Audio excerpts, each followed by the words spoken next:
네, 뉴플리 오늘 제목은요. 입을 연 이화영, 이재명에 보고했다. 이재명 검찰이 자꾸 정치를 해입니다. 이화영 전 경기도 평화부지사 100억 원 상당의 쌍방울 대북 송금 사건, 경기도와는 전혀 관련이 없다. 특히 이재명 대표와의 연관성 줄곧 부인해 왔는데요. 최근 검찰에서 자신의 진술을 이렇게 뒤집었다라는 소식이 전해졌습니다. 최근 쌍방울 불법 대북 송금 사건에서 이화영 전 경기도 평화부지사가 이재명 당시 경기도지사에게 쌍방울의 대북 송금 대납을 보고했다고 실토했습니다. 대북 송금 사건은 지금까지 밝혀진 이재명 대표의 개인 비리와는 차원이 다른 반국가적 행위입니다. 이재명 대표는 정당한 영장 청구 시라는 셀프 심사를 이유로 방탄 뒤에 숨어서는 안 됩니다. 네, 이화영 전 부지사 쌍방울이 300만 달러의 방북 비용을 대신 낼 것 같다. 이재명 당시 도지사에게 구두로 보고했다. 이렇게 진술했다는 건데요. 이재명 대표 이런 보도가 나온 건 검찰의 언론 플레이, 정치 수사라고 비판했습니다. 이화영 부지사가 대표님 대북 송금을 보고했다라는 진술이 나왔다는 얘기가 검찰이 수사를 해야 되는데 자꾸 정치를 하고 있는 것 같습니다. 네, 이런 발언에 대해 여당에서는요. 이번 사건 더러운 뇌물을 받아 북한에 조공한 이재명 대선 프로젝트였다라며 더러운 평화가 전쟁보다 낫다던 이 대표의 과거 발언 이제야 이해가 된다 이렇게 꼬집었습니다. 우리 상식적으로 생각해보면 뭐 뻔한 것 아니겠습니까? 삼척 정도도 다 알 수 있는 사실을 손바닥으로 가린다고 해서 가려질 수 있겠습니까? 저는 진실은 어떤 경우에도 드러날 수밖에 없다고 생각합니다.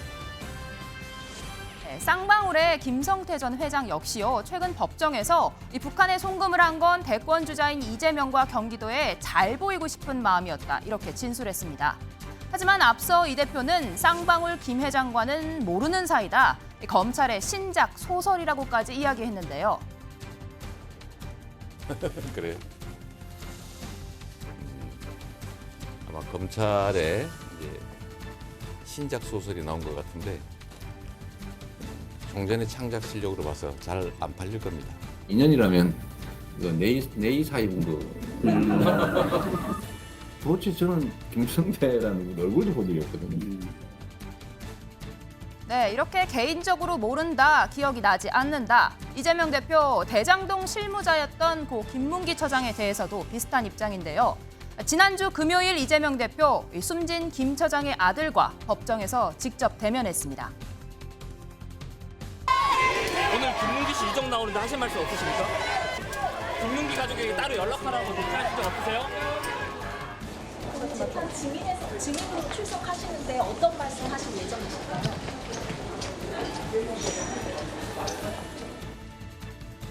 네, 고 김 처장의 아들은 아버지가 생전에 이재명 대표의 전화를 받는 걸 여러 차례 봤다 이렇게 증언했는데요. 이 재판 첫 번째 증인으로 나섰던 유동규 전 본부장도 두 사람 알던 사이가 확실하다 이렇게 이야기했습니다. 오늘 시장님하고 본부장님하고 골프까지 쳤다? 오늘 너무 재밌었고 좋은 시간이었어. 네, 거짓말 좀 그만했으면 좋겠다. 그런 말씀 드리고요. 2인 카트입니다. 2인 카트 2대 빌려서 하나는 제가 쓰고 하나는 이재명 지사를 보좌하기 위해서 김문기가 직접 몰면서 해줬고요.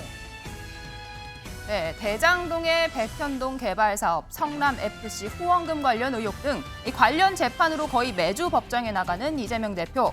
지난 2월 한 차례 구속 위기에 처했지만 이 국회는 이 대표에 대한 체포 동의서 한 차례 부결시켰습니다. 법치 예타를 쓴 정권의 퇴행에 대해서 여러분께서 엄중한 경고를 보내주시기 바랍니다. 죄질과 범행의 규모 면에서 단 한 건만으로도 구속이 될 만한 중대 범죄들입니다. 유력 정치인이기 때문에 도망갈 염려가 없다는 주장대로라면 전직 대통령, 대기업 회장들은 왜 구속되어 재판을 받았는지 설명할 수 없을 겁니다. 네, 앞서 노웅래 의원에 이어서 돈봉투 사건에 연이은 민주당 의원들의 체포 동의안 부결. 여기에 김남국 포인 사태까지 더해져 방탄 정당이란 비판이 이어지자 돌연 이 대표 혼자서 불체포 특권 내려놓겠다 이렇게 선언하기도 했습니다. 민주당 이재명 대표 본인이 권력형 부정부패 혐의로 검찰과 재판법정을 오가는 신세인지라 이 김남국 의원에 대한 사퇴 요구를 회피하거나 주저하는 것은 아닌 것인가요? 저에 대한 정치 수사에 대해서 불체포 권리를 포기하겠습니다. 구속영장을 청구하면 제 발로 출석해서 영장 실질 심사 받고. 네, 설주환 부위원장님, 이 이화영 전 부지사의 진술 번복으로 인해서 이재명 대표를 향한 검찰 수사 속도가 붙을 것이다. 제3자 뇌물죄 적용해서 뭔가 구속영장을 청구할 수도 있다. 이런 이야기가 나오는데요. 뭐 영장 청구까지는 저도 뭐 아직까지는 확신을 못 하겠습니다만은 네. 일단은 뭐 이화영 전 부지사의 입장이 번복이 돼서 네. 그러니까 진술이 정확하게 어떻게 바뀌었는지에 대해서 조금 확인을 해봐야 될 것 같고요. 검찰에서 그렇다고 한다면 뭐 이재명 당시의 도지사였으니까요. 네. 그러니까 이재명 대표를 불러서 사실관계를 일단 확인을 하려고 하지 않을까라는 생각은 해봅니다만은 저는 뭐 이화영 지금까지 좀 살펴보면 이화영 부지사의 진술 외에 네. 어떠한 또 다른 뭐 예를 들어 객관적인 증거가 있을까 좀 그런 부분들을 좀 고민을 해보게 되는데 아마 없지 않을까라는 생각도 직접적 예를 들어서 이재명 당시 도지사가 뭐 직접적으로 지시를 했다거나 네. 뭐 이런 내용은 제가 기사상으로 봤을 때는 좀 안 보이고요. 그냥 보고를 받았다는 것인데 그렇다고 한다면 제3자 뇌물죄에서 어떤 뇌물은 또 무엇이며 돈을 직접적으로 돈을 받은 사실은 없으니까요. 뭐 성남 FC 때와 같이 뭐 정치적 이득을 어떤 뇌물로 볼 것인가 그렇게 이런 부분도 좀 확인을 해야 될 것 같고 그다음에 본인이 직접 그냥 보고만 받고 말았느냐 아니면 인지했다는 것을 어느 정도로 인정할 수 있을 것이냐라에 따라서 저는 뭐 제3자 뇌물죄가 성립할 수 있냐 없냐라는 게 나눠지기 때문에 네. 저는 이런 부분에 대해서 아마 검찰에서 이화영 그 부지사의 진술이 지금 제가 알기로는 피신 조서가 증거로서 제출이 됐는데 네. 어제 이루어진 재판에서는 제가 알기로는 뭐 증인 신문을 하겠다 검찰에서는 그런데 지금 이화영 측에서는 증인 신문을 하지 않고 뭐 피고인 신문으로 대체를 하겠다라고도 하고 있어서 이제 소송 절차상 조금 남아 있는 부분이 있어서 네. 어찌 되었든 간에 이화영 부지사가 법정에서 진술을 하는 것을 아마 그 내용을 보고 우리가 좀 판단을 해봐야 될 것 같습니다. 네, 역시 관련된 사건을 담당하셨던 적이 있어서 정확히 아시는 것 같은데요. 하지만 김지진 변호사님, 그럼에도 불구하고 이재명 대표 앞서 불체포 특권 내려놓겠다 선언을 했습니다. 만약에 영장이 다시 한번 청구가 된다라고 하면 민주당이 얘기하는 정당한 영장 여기에 포함이 될 가능성 얼마나 된다고 보십니까? 제가 볼 때는 이제 일관성을 가져야 되니까 정당한 영장이라고 당연히 해석하지 않을 것 같습니다.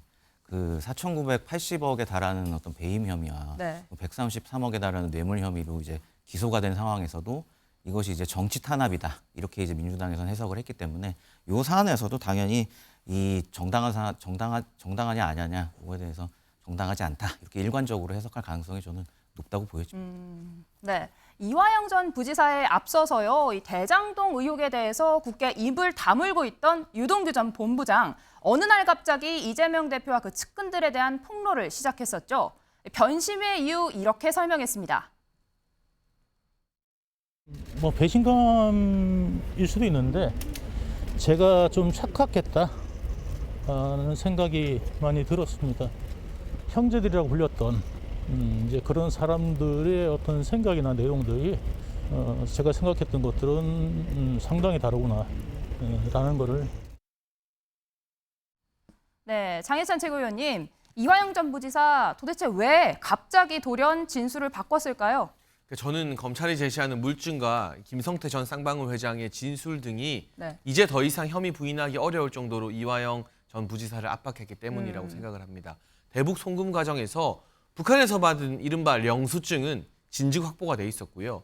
최근에는 국정원 문건이 나왔거든요. 네. 이 대북 송금을 확인해준 국정원 문건이 나왔고 그 문건을 써준 국정원 현직 직원이 재판장에 나와서 진술을 했습니다.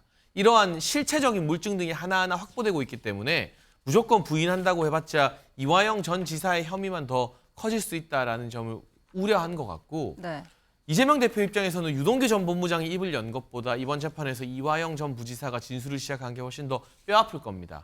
경기도의 실질적인 넘버 2로서 네. 대북 송금뿐만 아니라 다양한 사안에 대해서 잘 알고 있는 핵심 관계자이기 때문에 저는 이번 이화영 전 부지사의 진술 그리고 백현동 사건에서 이 건설업자 등등의 진술이 이재명 대표의 아킬레스건을 잡은 꼴이 될 것 같습니다. 네, 마지막 질문입니다. 설주한 부위원장님, 네. 이 김기현 대표가 이 사실에 대해서 삼척동자도 다 아는 사실이다. 손바닥으로 하늘을 가리냐 이렇게 얘기했는데요. 어떻게 보셨습니까? 뭐 구체적으로 얘기는 안 하시는데 아마 사건 내용 정확하게 모르셔서 그런다고 생각하는데 진실은 뭐 저도 잘 모르겠고요.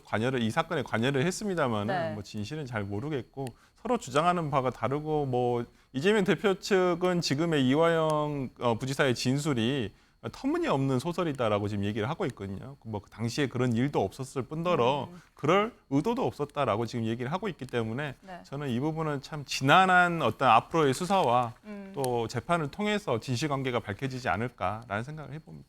네, 알겠습니다. 뉴플리 오늘은 여기까지입니다. 다음 앵커 에픽 함께 보시죠.